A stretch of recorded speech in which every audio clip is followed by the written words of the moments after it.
যখন কোনো একটা কাপল আইভিএফ এর সিদ্ধান্ত নিলেন যে ওনারা আইভিএফ এ যাবেন, তখন অনেকে আমাকে প্রশ্নটার সাথে সবাই করে থাকেন যে ম্যাডাম কবে থেকে আমি ইঞ্জেকশনটা শুরু করবো। আমরা কবে থেকে ইঞ্জেকশন শুরু করতে, there is lots of protocol. আমরা কিছু কিছু পেশেন্টের ক্ষেত্রে দেখা যাচ্ছে যে আমরা মাসিকের সেকেন্ড বা থার্ড দিন থেকে শুরু করি, যেটাকে বলে কনভেনশনাল প্রোটোকল। সাধারণত আমরা সেকেন্ড ডে থেকে ইঞ্জেকশনটা শুরু করি, তারপর সেই দিন থেকে আমরা 10 থেকে 11 দিন ইঞ্জেকশনটা কন্টিনিউ করি। আবার কিছু কিছু পেশেন্টের ক্ষেত্রে আমরা দেখা যাচ্ছে যে ইঞ্জেকশন শুরু করার আগে আমরা 10, 12 কিংবা 14, 15 দিন আমরা জন্ম নিয়ন্ত্রণের পিল দিয়ে থাকি। তারপরে 5 দিন গ্যাপ দিয়ে 6 পিল ফি ডে থেকে আমরা ইঞ্জেকশন শুরু করি।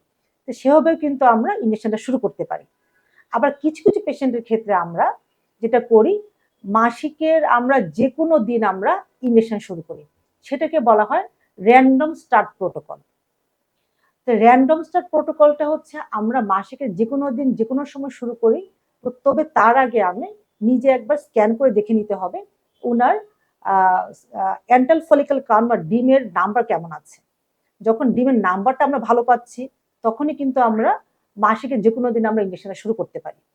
তবে কাদের ক্ষেত্রে সাধারণত এই র্যান্ডম স্টার্ট প্রোটোকলটা করা হয়, কিছু কিছু মহিলা আছেন যাদের দেখা যাচ্ছে যে ওনাদের ডিমের রিজার্ভটা কম, তারপরে দেখা যায় যে ওনাদের মাসিকটা রেগুলার হচ্ছে না, তাদের ক্ষেত্রে আমরা রিপিটেডলি আমরা টিভিএস স্ক্যানটা করি এবং মাসিকের যখনই ওনাদের আমরা ভালো অ্যান্টাল ফলিকল কাউন্ট বা ডিমের নাম্বার দেখতে পাচ্ছি, তখনই আমরা ইঞ্জেকশনটা শুরু করছি।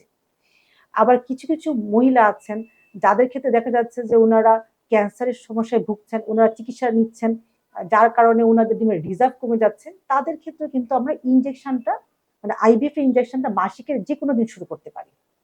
আবার কিছু কিছু কাপল দেখা যাচ্ছে যে ওনার হাজবেন্ড বিদেশে থাকেন, ওনারা আইভিএফ এর ক্যান্ডিডেট, ওনারা আইভিএফ করাতেই এসছেন, তাদের ক্ষেত্রে যদি আমরা টিভিএস স্ক্যানের মাধ্যমে ওয়াইফকে দেখে নিচ্ছি ওনার ভালো ফলিকুল আছে মাসিকের যে কোনো দিন, তখনও ওনার ক্ষেত্রে কিন্তু আমরা ইঞ্জেকশনটা শুরু করতে পারি।